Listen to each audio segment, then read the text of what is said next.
Yeah. Damn, this can be a fast one because it is hot in here. It is hot. You paid the bill? Yep. Did you pay the AC bill? I did pay the bill. I pay all my bills. There's been a few mornings where I wake up and the Wi-Fi's not working, right? Tell the truth. It has happened. Tell the truth. It has happened. It happens at like 5 o'clock in the morning when I get up early and I'm like all excited to start working and I go to open my laptop and it's like nothing. And then I come in and wake you up at 5:05. I'm like, did you pay the Wi-Fi bill? Then you're mad because you woke up and... Yep. What about that one time where I forgot to pay the electric bill? Which time? What do you mean, which time? You know what? 2 years ago. I'm just going to keep my mouth closed because the fact that I don't ever have to worry about paying a bill is a blessing. Okay? This is a good thing about getting married at 17 years old and having a husband who right off the bat takes care of you. Fast forward 25, 26 years later, he's still taking care of you. No complaints here. Yeah. All right, let's get into some good stuff. Yes, what I know. Talking about today? Well, I did want to start with something funny and entertaining and lighthearted, and you said no, but looks like I squeezed that one in.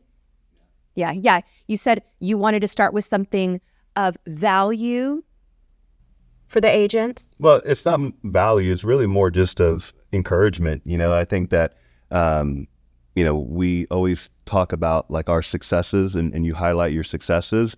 And real estate is a difficult industry to be in. And it was funny because, we had made that post a few days ago about how, I had lost those 3 listings and we got such a great reaction to it. And for me, just now with all these things that are going on, just helping agents understand that, number one, we are in a very tough business.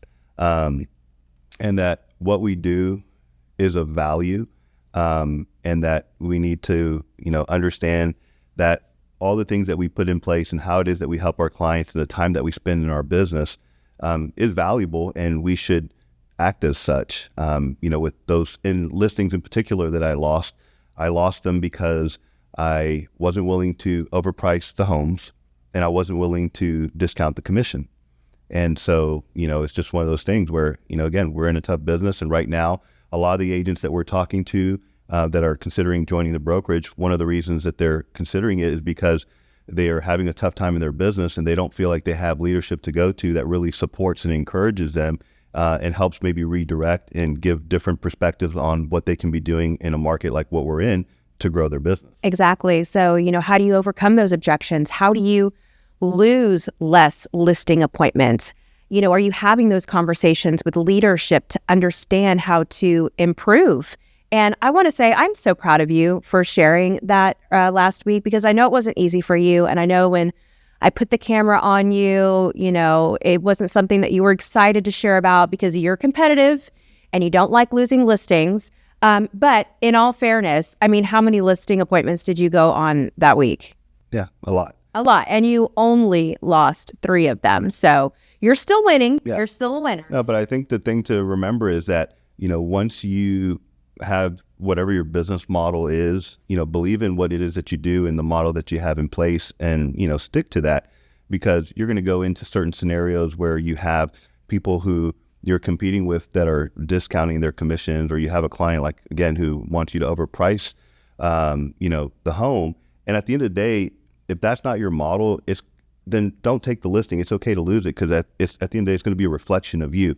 If you discount once, you're going to be the discount agent. The referrals that you get, they're going to expect from that client that, got the discount, they're going to expect you to give them a discount, right? So it's like now you've got a few more clients, but you're discounting them all versus going out and getting a new client that you're getting, full commission on. Or if you overprice the listing, then that listing sits out on the market for a long period of time and it doesn't sell. And all the neighbors think like, who's this shitty agent that, their house just sits out on the market, they're not marketing it right or whatever, when that's not the case. It's not selling because you overpriced the listing just to get a listing. So, believe in what it is that you're doing, stick to your model. Of course, there are certain times where you have to make adjustments, but just know your value, know that what your worth is. Cost is only an issue in the absence of value. Correct. Yes.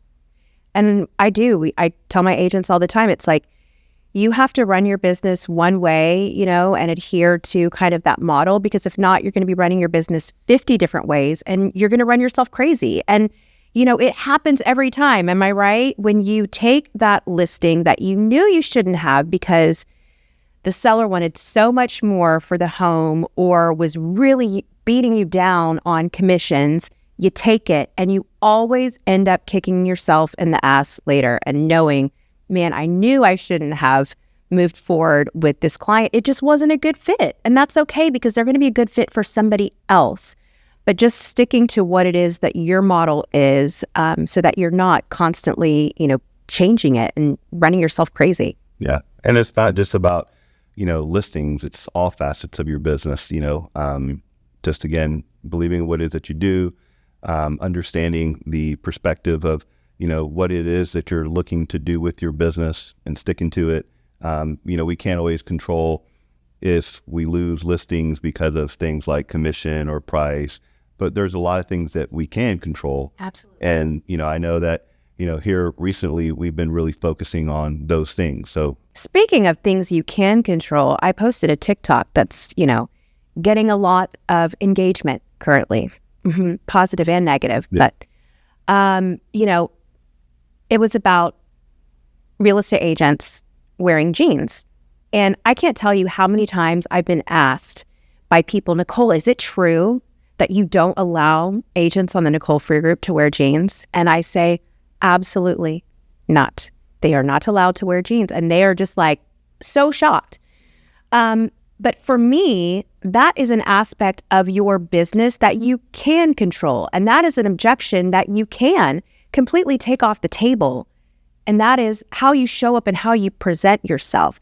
We're already, fighting for our value and for our commission and for all these other objections that come up from prospects. So why not control what you can control, right? And I promise you this, I will never lose out on working with the prospect because I wasn't in jeans. And it's funny because somebody commented on there and was like, absolutely not. I'm showing up in my Lululemon and my Converse, and my clients love me for me. And someone else commented underneath it and said, no, we don't. And that was a buyer or seller. That was somebody who's not a real estate agent, And the thing is, yes, of course, your clients that you're working with love you for showing up in the Converse and the casual clothes, right? I'm talking about the business you're not getting, because the people who are showing up professionally dressed, they're the ones picking up that business. And you know what? I'm just not going to argue with you guys on this one.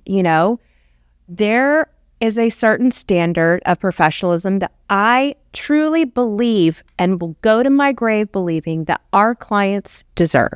Yeah. Well, I think it's also kind of ties into what you're talking about and what we were talking about earlier is that, so many clients, the reason that they ask for discounts and they feel like, this business is easy, is sometimes because of those kind of things where, it's like, they're lazy or, they're making all this money and they're not really putting in the work, or they're showing up to, listings or, showings in shorts and sandals or whatever.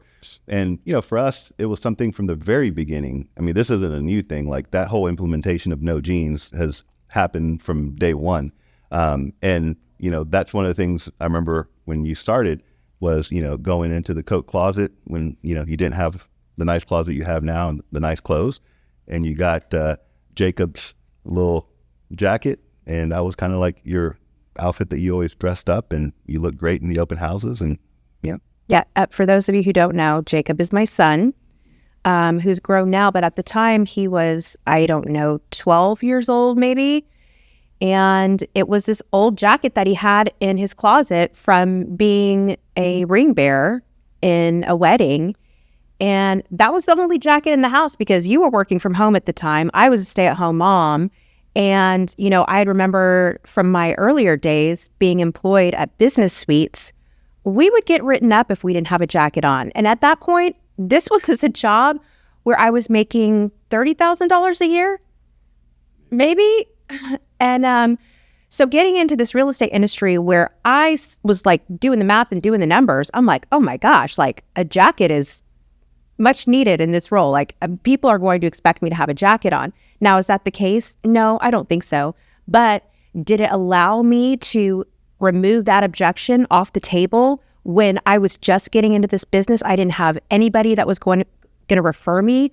I didn't have a sphere that really knew that this was what I was doing yet. Let me go ahead and remove that objection, and it worked for me. And so, well, and there's so much, right? I mean, dressing apart is one that's, we really believe in, but the things you can control is how you dress, your work ethic, choosing to get up every day in an environment right now that's a little, more tough, and putting in the work. It's almost like you have to do twice the work to get the same results that you were getting back, 3 years ago. So we can control that. We can control what our business model looks like, and, adapting to the market that we're in. So there's so many things that we can control. And it's just a matter of making that choice to control it and to stick to it. And if you do that, I think you'll be successful in any market. Speaking of the market, let's talk about it. Yeah, tell me about it. How is the market? Well, inventory is up.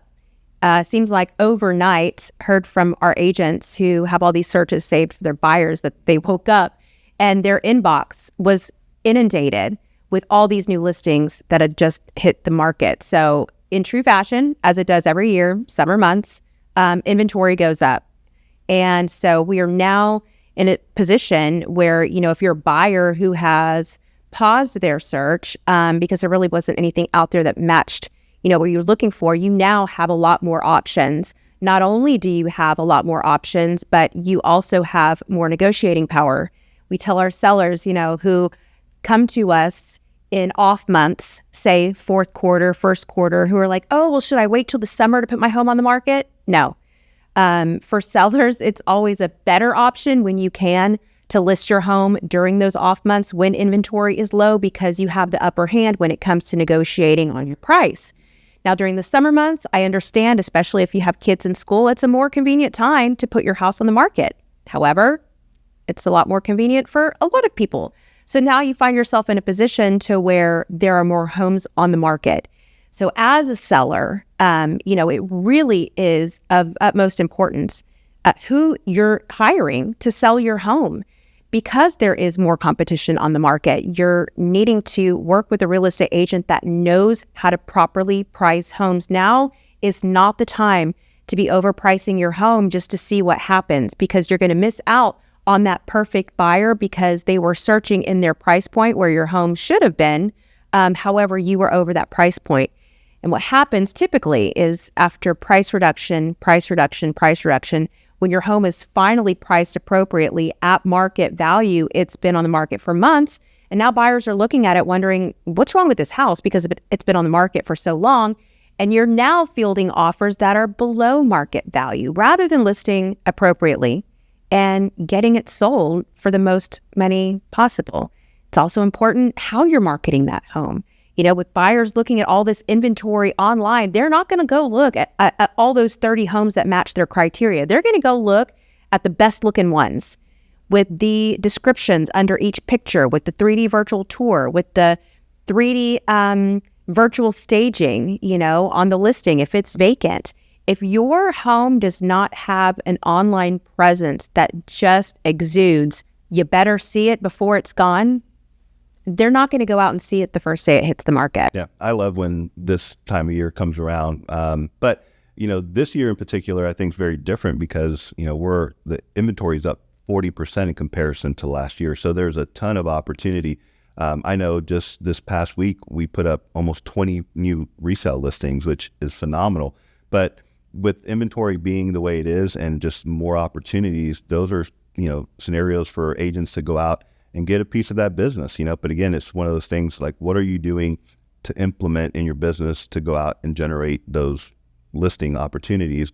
But you're right. I think that, with the way that the market is, it's very beneficial for buyers to go out and get deals. And it's very important for sellers to choose the right agent to market their home effectively. And it's the right time for agents to go out there and join the right brokerage that offers all those services. Because it's somebody. I know what. Somebody out there wants to learn how you put up 20 listings in 1 week. Yeah, for sure. Yeah, we can teach them. You can teach them. I'll teach you. Now that you heard how the market's going for us, how's the market going for you? What objections are you facing? What troubles are you encountering with this additional inventory that just hit the Houston market? Let me know in the comments.